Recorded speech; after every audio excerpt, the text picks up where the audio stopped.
What's going on, everybody, and welcome back to another episode of the Get Over Yourself podcast, a podcast dedicated to helping you destroy your self-limitations and leading from the front. Sitting next to me is Jeff Chaves. Jeff, we connected on LinkedIn about a month ago, I want to say.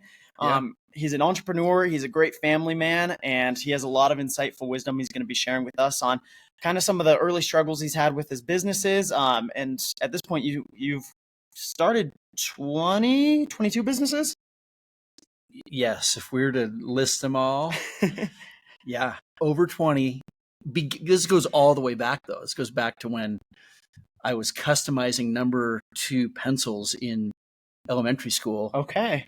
Like tricking them out and selling them. So yeah, if you go all the way back, we're over 20. That is awesome. So over 20 businesses. He's going to be talking a little bit about some of the struggles he's had in them, the goods, the bads, the uglies. Maybe a couple tips on here on what we shouldn't be focusing on versus what we should.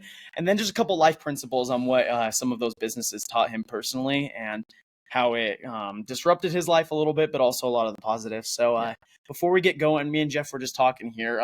He comes from I guess he doesn't come from, but he has a very large family. Tell the audience a little bit about your family before we jump in. Yeah. I have a lot of kids running around. My from 13 years old up to now almost 30 years old, Allison, Darcy, and Luke are my oldest, who are now married and building their own families. But my daughters, Allison and Darcy, are really great evolving entrepreneurs. You know, they run a marketing company together. They've done a lot of cool things. And so it's really neat to see them getting into their careers. You know, my son just turned 23 and he's doing really great work within a SaaS company. And then I've got 2 that are out on church missions right now at the same time. And then 2 more that are at home in high school. Nice. Just kicking along. Any sports or anything like that? Yeah. Well, the youngest right now is in wrestling. Okay. I'm starting to get involved in kind of helping with the wrestling program here. That's what I did growing up. I wrestled and I surfed more than anything. There you go. Surfed since I was 8 years old. From Ventura, right? Yeah. Ventura, California. Yeah. So we got that little plug with both of us going for it. Yeah. Ventura County, technically Camarillo, which is right next to Ventura, right near Ventura, but grew up, every morning in high school and as a kid surfing in, all the beaches in Ventura County. Oh, that is so nice. Yeah, I miss California, man. You're making me want to head back home very quickly. Yeah. And then we migrated over the years down to Southern California. We had a few years in Austin, Texas. Well, like 7 years in Austin, Texas. So that's like a second home. And then through into Southern California, down into like Capo Beach, San Clemente. Yep. Is where we were right before we moved to Provo 3 years ago. That's a good place to be. I mean, I've lived, so as most of the audience knows, I grew up in Hemet, so about an hour and a half, depending on the California traffic, about an hour and a half from San Clemente, and those waves are just unmatched. I miss surfing them. Well, guys, that's a little bit about Jeff. We're super excited that you're joining us here on the Get Over Yourself podcast today. And with that all being said, let's jump into it.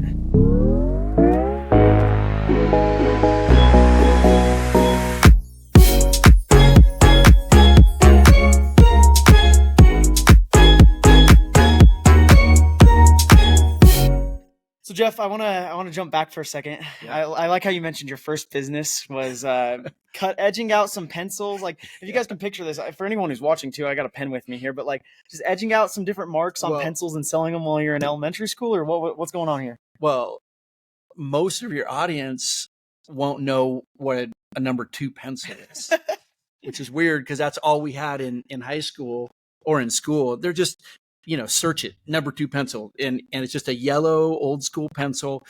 And I would like sand off the yellow. And then I would get markers and I would paint like these psychedelic, like tie-dye looking, prints on the pencils. And I would sell them or trade them. Okay. So I'd sell them for like, I don't even know, probably a quarter, $1, $2. Well, when you're in elementary school, I mean, the coolest things you have to look forward to are like, how can you be the person standing out in a classroom? Like, if you got cool markers, like all the girls always had the cool markers or the cool like file folders, random junk like that. The guys, it would like depend on, I don't know, like picture the book fair. You would always get the random crap, and your parents would bring it home. They're like, why are you buying this stuff? Yeah. But you turned it into a little business. But that's always been, I've always been thinking about, business. I think that's a little bit of a sign of sort of your entrepreneurial DNA in a way. Yeah. If you are always kind of thinking about, how can I generate some income, or you're thinking about how is income made or how do companies work, I do think that's like a positive sign to pay attention to. I know some of your audience is thinking about, do I want to go into business or do I want to start a business? If you have just that kind of innate, natural, inquisitive mind around business, I think you should pay attention to that. I think it's a positive indicator that you might be good, at starting companies. Yeah. And I mean, you took that tradition on from the number 2 pencil, and then another early one you had was creating custom surfboards. Yeah. I mean, that was really my first real business then was, I started shaping and glassing surfboards in my garage. I think my sophomore and junior year. So, I bought a book on how to shape boards. I studied Al Merrick at Channel Islands, which was like the main surfboard, growing up, still is. So Channel Islands is one of the best boards in the world. And I just learned how they would create a template and shape and what tools they use. I need to get a planer and how to sand rails and I just taught myself. So I would shape what was old Clark foam, shape the boards, and then paint, a custom paint job. And then I would glass these in my, marine layer, fiberglass, mix all the catalysts,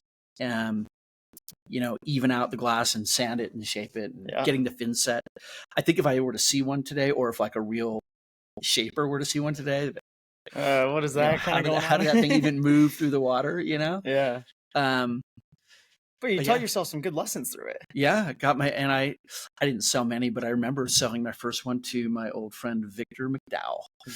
And he had me shape a little, and it was like, we did like a polka dot, make it look all fancy and make it look all cool. Yeah. Well, I mean, I think kind of dissecting this a little bit, it sounds like, I don't know, you already had a passion for surfing, like you were a surfer, but you obviously didn't know all the intricacies that came with creating your own surfboard. Yeah. And so take this for everyone listening out there today. I mean, take that for what it's worth. Like, find something that you're interested in, a hobby, some kind of little passion, side project that you enjoy doing. Even if you don't know a ton about it, do the research, learn it like Jeff did here, and then do something from it. Like, a business doesn't always have to be this grand idea. It could be something as simple as creating a surfboard. It can. And I think the key to successful entrepreneurship or successful business building is being able to figure things out for yourself, figure things out on the fly.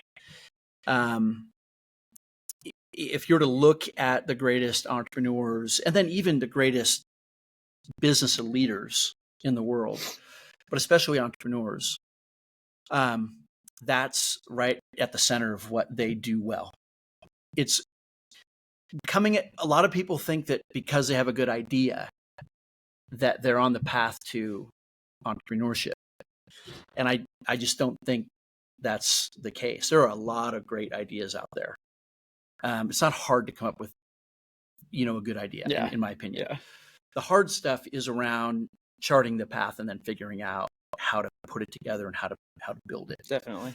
So having an intense curiosity and then a willingness to figure out how to do something is probably, one of the most important factors in one's ability to become successful as an entrepreneur. Yeah.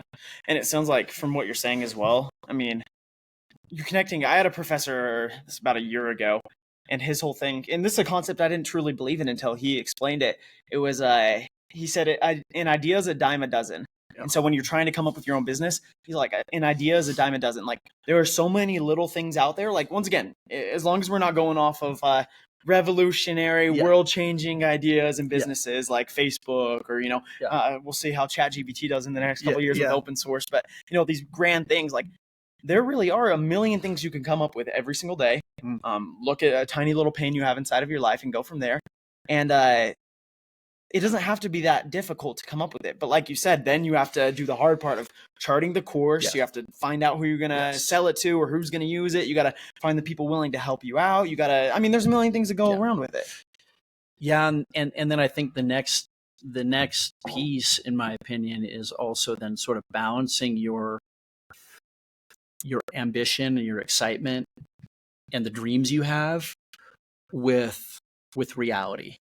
And what I mean is that I think a lot of times there are entrepreneurs who are going down a path, but if they're really listening, the feedback they're getting is that, hey, maybe this isn't the winner that I thought that it was. Maybe this, maybe the market is more saturated than I thought it was. Any number of things. A lot of entrepreneurs are unwilling to back up and do a timeout and maybe stop and redirect, or even wave the white flag a little bit and say, shoot, you know what? I don't think this is going to be the one. So let's start from scratch. A lot of times they'll just headlong, continue down the path.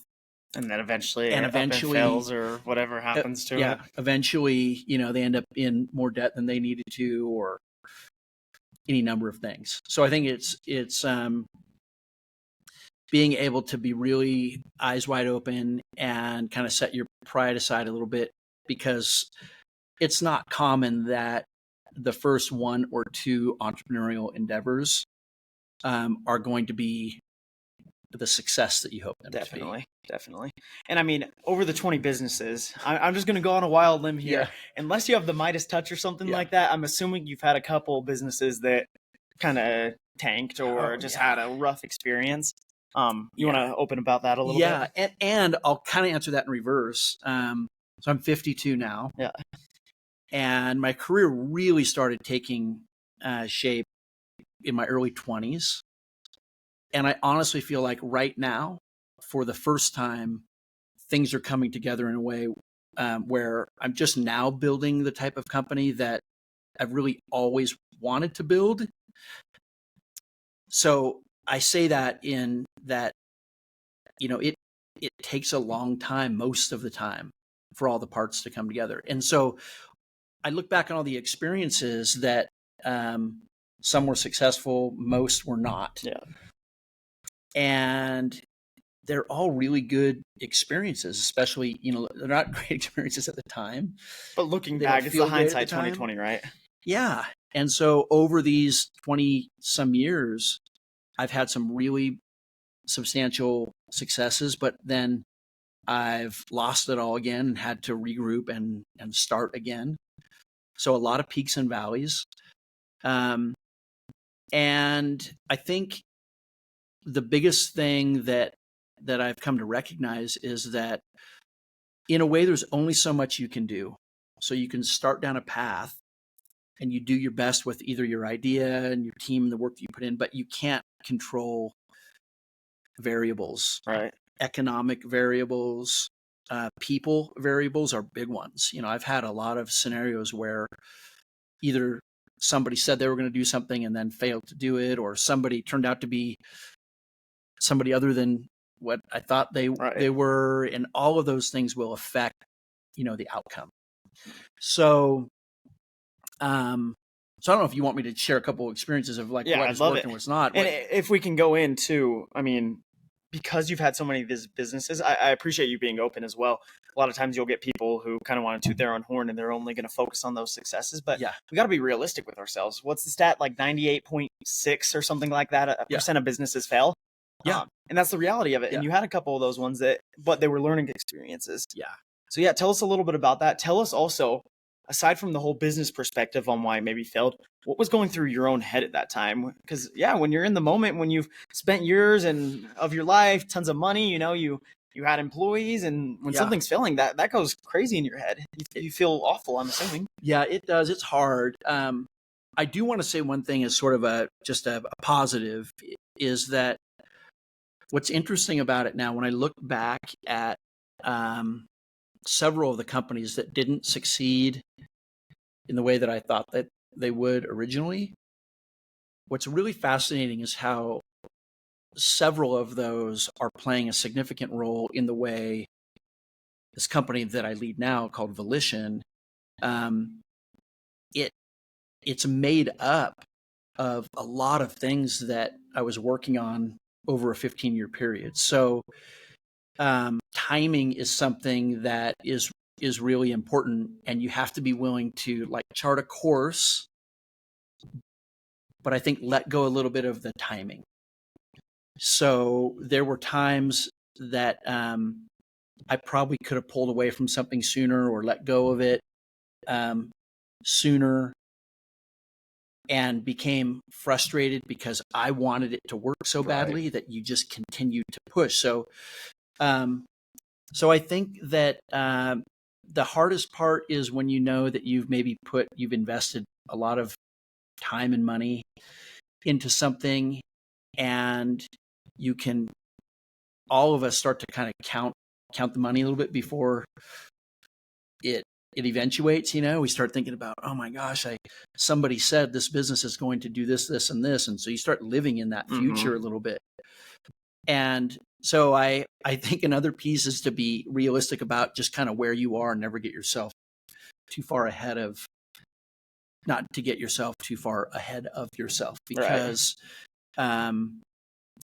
you can set up expectations that if something doesn't go well, then you can be pretty disappointed. You can feel it can be pretty tough on you when it didn't materialize, right? Definitely. So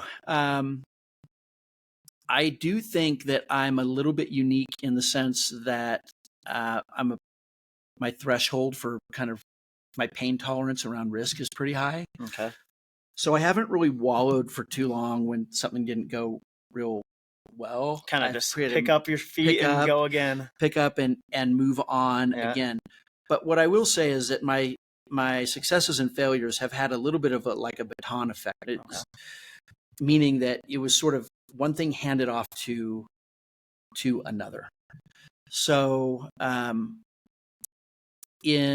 when we were in Austin, Texas, so 2008, 9, 10, a long time ago, there was a recession that hit, and it really dramatically affected our business. And our business at the time was we were like a marketing training company. So we were helping small companies figure out things like email marketing, how to do email campaigns. And the way the economic changes occurred, all of the lead flow that we had. So we had leads that were coming in constantly, right? And all the lead flow dried up. Yeah. And so there was nothing that we could do to rebound. And so we had to close that company altogether. We moved from Austin back to California. And at that time, I had literally lost everything. I mean, everything. And a few years before, we were doing $3 to $5 million a year in revenue, and lifestyle was good for a period of time. And so when all of a sudden, you're back starting again, and I don't know, maybe so then I was probably early 30s or so. What happened was I transitioned from the kind of the curriculum we were teaching these entrepreneurs, this marketing material, and I kind of repackaged what I had been doing into a resume that really interestingly highlighted a bunch of very successful marketing, kind of a portfolio of marketing expertise. Okay. And I put it in a resume, and within about 18 months, I got picked up from a large company, Time Warner Media, out of New York, to come into their marketing department. And for the first time, I went from being an entrepreneur to kind of corporate employee. I bet that was a transition. And it was a huge transition. So I'm working between New York and Austin in I think at the time, a $3 billion organization, kind of a middle range marketing role, director. But it's really amazing how all that work I was doing in the company that failed qualified me in an interesting way to, for the first time, enter the executive Fortune 500 world and gain a whole bunch of really valuable experience there for a few years that then transitioned into the way that I'm building this company today. So I guess what I'm saying is that the work you do as an entrepreneur, the building blocks that you're putting together and putting a company together, and the interpersonal relationships and the decisions you have to make, even if the deal you're working on goes south, doesn't eventuate the way you hope, you really cannot underestimate the experience that you're gaining that will be, not can be, but will be applied to your next role, right, or to your next company. Right. Because there's things that you just can't know until you go through it. Yeah. So sometimes I'll see some entrepreneurs, they remind me of me a little bit, in their early 20s and 30s. And I can see just by looking that they have talent, but they're going to have to go through some stuff before they are really kind of more seasoned and able to do what it is they hope to do eventually. You can't shortcut it. Well, and if I could jump in there too for a second, like, what a life lesson to have. I mean, stepping aside once again from the whole business, for all my listeners out there who aren't in the business realm, you're not too sure yet if you want to do anything business related. I mean, this principle of like, it's practicing, failing, and learning from your failures, right? Yeah. You're going in there, you're getting in the trenches, you're actually experiencing whatever it is, whatever your company was at the time. You fail in a lot of ways. Yeah. And granted, I am talking about the failures. Obviously, you had a lot of successes in there too. Yeah. But you learn from the failures. Yeah. And then these failures open so many doors that would literally not be possible had you not failed. Yeah. Because say the company was still succeeding still. Yeah. You probably would have had that offer to go and work for this big Fortune 500 company. Yeah. You probably, heck, maybe even if you did get the offer, you wouldn't have gone. It wouldn't have happened. It wouldn't have. I look back, I can honestly say, and it's a weird counterintuitive thing, I look back now and am so thankful for the way things have gone, the highs and the lows, the successes and the failures. And they have weirdly all led to doing something now all these years later that couldn't have happened without those previous experiences. Definitely. I'll share the couple things that kind of come to mind. It is when I had gone on a church mission to Washington State. I came back, and my business idol at the time was Stephen R. Covey, and I had read. That's a good name to learn from, right? Yeah. And 7 Habits of Highly Effective People. I loved it, but I wanted to be a little bit like Stephen Covey. He was an organizational behavior expert, and so I thought I would go get a degree in organizational behavior, and that what I wanted to do was teach training, leadership, and culture in Fortune 500 companies. So the path that I thought that I would go was to go to school, and life sort of happened in a different way. I got married young and started a small business with one of my brothers, and I thought I was taking a temporary detour from school. That's what they all say, right? Temporary. Yeah, and just never went back. I even had to get through some courses even to get into school, and none of those things ever happened. When I was running my first company that I had raised, my first real company, I raised $10 million in venture capital when I was 26 for a tech company. And it's called DispenSource, and it's now called Margin Point. We're still around. It's been 20 some years. But in that early stage development of that company, I built kind of a curriculum that we would teach to our team, to our employees. And I began to develop this ability to write and then deliver curriculum within our company. Fast forward that over many different companies that I was either CEO of or a key member of, I began to get opportunities to teach organizational development training programs to the Fortune 500 through other relationships that I had, Duke Corporate Education and a few other firms so I was able to go in and deliver these programs. It was weirdly, I ended up doing exactly what I said I wanted to do when I was 22. I mean, I'm no Stephen Covey, and I didn't write a best-selling book. Nobody knows me, but you can learn from it. But the point is, in my own little humble world, I've had a chance to teach several thousand corporate executives, and do exactly what I had charted the course to do originally. It took a different path. Than what you were expecting. Yeah, it wasn't. Right? I didn't get the organizational behavioral degree. Yeah.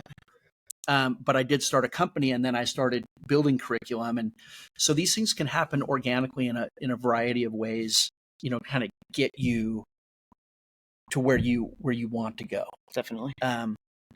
So I think it's important to sort of really trust, like all of the things that happen along the way, and let go of the timeline a little bit. Yeah, and I think that's a bigger perspective a lot of us need to face inside of our lives. Yeah. No matter if you're 18 or you're 40 or 60, I mean, life, it's going to give you your ebbs and flows. Yeah. Life isn't a singular track. It's got the mountain and it's got the valleys, right? Yeah. And so sometimes we get so in the perspective of, I need this to happen right this second. Yeah. And if it doesn't happen right this second, it's not going to happen ever. Yeah. And in some ways that's true. I mean, yeah. I guess in your case, for the school example, right? If it didn't happen right then, it hasn't happened yet. Yeah. But in some ways, I think we need to let ourselves relax a little bit when it comes to all the crazy ideas and thoughts we have inside of our head, and just recognize, like, there's a timetable for everything. God has a greater plan for all of us. Yeah. He has his timetable that none of us can even comprehend. Yes. And if we can just kind of sit back and do our part with it, try our best with whatever venture we're taking on, whether that's a business, whether that's something in our personal lives, our family relationships, whatever that is, if we can just trust in the process a little bit, it goes smoother. It really does. It really goes smoother, and you can feel less anxious, about things happening. I think, man, it's really important to be conservative and smart with your money along the way, especially if your journey is an entrepreneurial one, because entrepreneurial journey you can make a decent amount of money. It's usually, though, just for a season, and definitely until something really explodes, right? And that's something I look back on, wish that I had done better. I didn't do that well in the early ventures. I made some money, and I was like, oh, okay, let's spend that money. Let's buy this and buy that. Because I thought that the deal I was involved in wasn't going to end.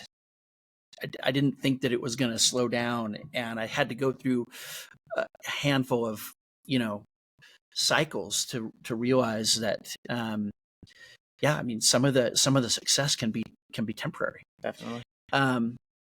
Another story I'll share with you is just because it's interesting, because of the building we're sitting in right now, and how successes and failures, it's okay that they happen even as you're later into your career. Right. Let me framework this too for a second for the audience. Yeah. So not everyone watches on the podcast. Most of the people do what your typical podcast is and just listen. So anyone who's never tuned in on YouTube or Spotify, where you can see the video, or wherever you actually watch the podcast, I record in a location for the company I work with, Hawks. And it just so happens, we didn't even know this until Jeff got here today, but the location that I record my podcast in now used to be his old company's building. Yeah. So there's your preface. Go from there. I came in, I said, see all these cubicles and see this layout? I okayed this whole build out of this whole building. It's interesting because about 3 years ago, when COVID was happening, I was in California, and I was involved primarily at the time in learning and development programs. That was kind of what I was doing full time for about a 4-year period, and I was teaching programs all over the world and loved it. And then COVID hit and it stopped all of that. And then I was recruited to come help a struggling regional solar company here in Utah. And so I was recruited, became the president of this company up here, and we moved. The company was really struggling. It was two different companies. It was led by two founders who are smart guys. People you think would be good to get in bed with business, I thought so at first. Smart guys. They had built a pretty healthy company, but it was struggling because they had sold more solar projects than they were able to install at the time. So there's kind of like getting over the skis a little bit. And then we moved into this building here that we're in, and we blended two companies into one. And I built out what was kind of like a survival path for this company if the founders wanted to do it. And we had money set aside or raised from outside investors. And so they would have to take a little bit of a haircut on their equity and a few things, but we would have the money to clean up everything that was going on. Right.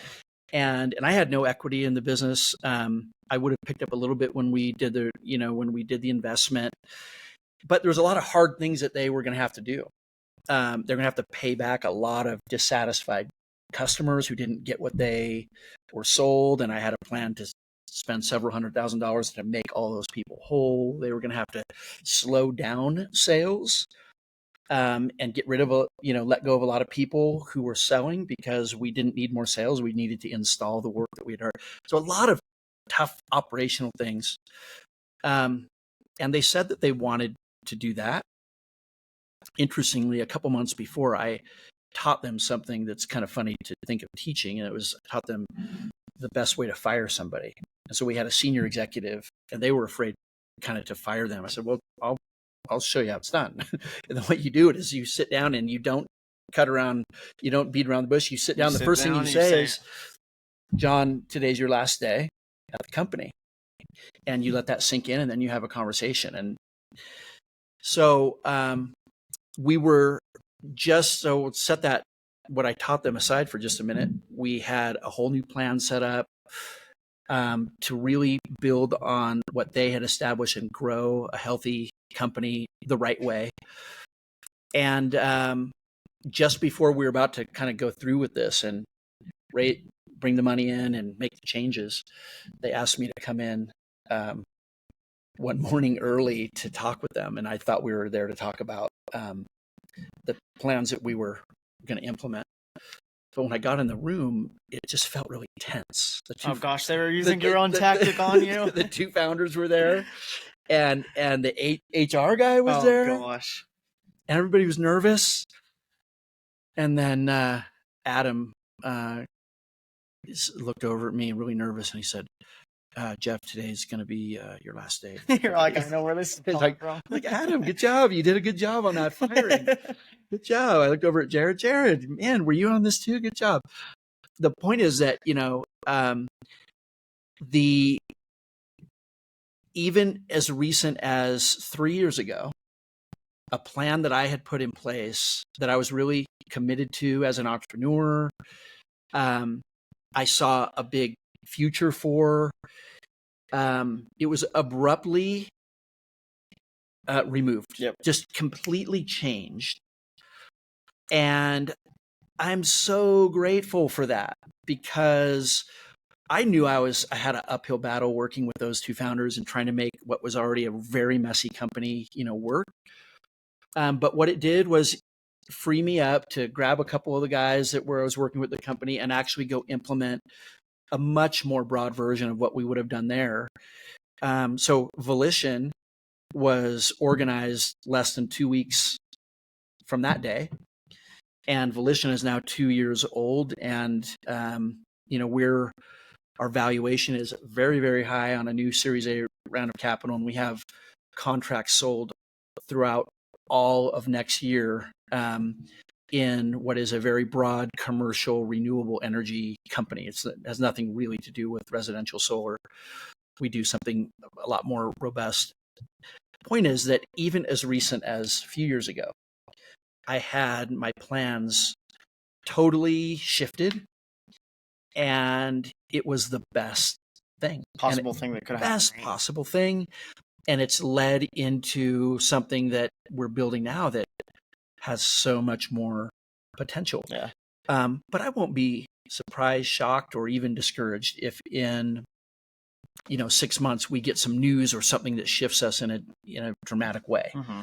And it'll be okay. We'll take the experience that we have and we'll keep building. Yeah. And I want to go on a little rant for a second too. Yeah. I saw a video online, this on Facebook, and if you ever go on Facebook, it's the wild, wild west. You get some very interesting videos on there sometimes. And this video I happened to get, it was this girl, she looked maybe like she was 26, 27, just post college graduation for a few years, been working in that corporate job for a little bit. And she's talking, and she goes, our CEO just sent out, she didn't mention the company, by the way, but she goes, our CEO just sent out a mass email. He did this 6 months ago, and we all know what it is. It's going to be a massive firing experience. And she goes, come back to my channel on Monday. So maybe I should go see. I guess she probably posted this yesterday. This is last week I saw this. But she goes, come back to my channel on Monday, and I'll let you know if I'm getting fired or not.